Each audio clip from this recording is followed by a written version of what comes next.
Sa siyudad sa Bacardi, ang unang emperador mao si Juan I.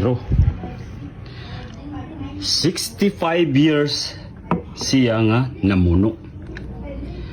After 5 years, nagmasakit ang maong emperor.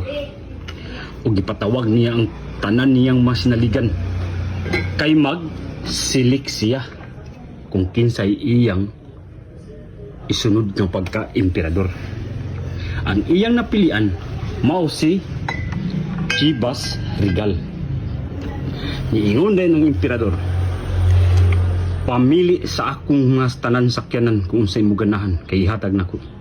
Niingon si Chivas Regal, mahal na emperor, wag laing pangayoon kanimo kundi ang imong puwang kabayo, mawang red horse. Siya na may bagong emperador sa ilang syudad.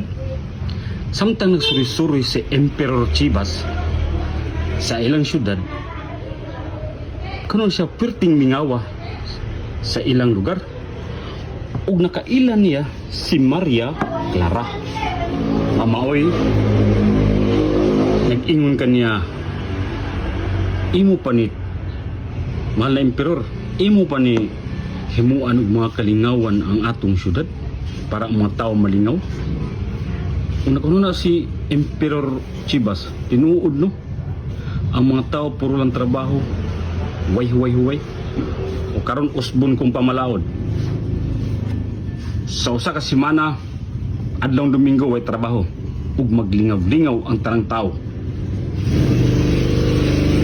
Ug ipatawag niya ang banggiitan niya nga panday, mao si Alfonso I.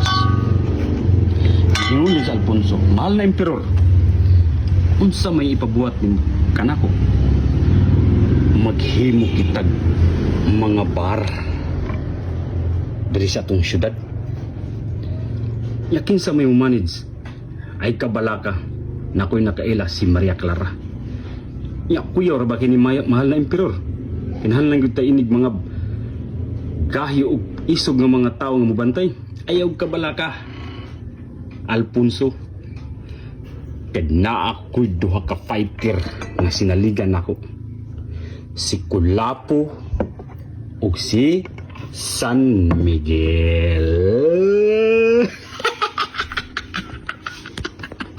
Adiha din sugod sa Bacardi ang mga bar gisuno ra din ni.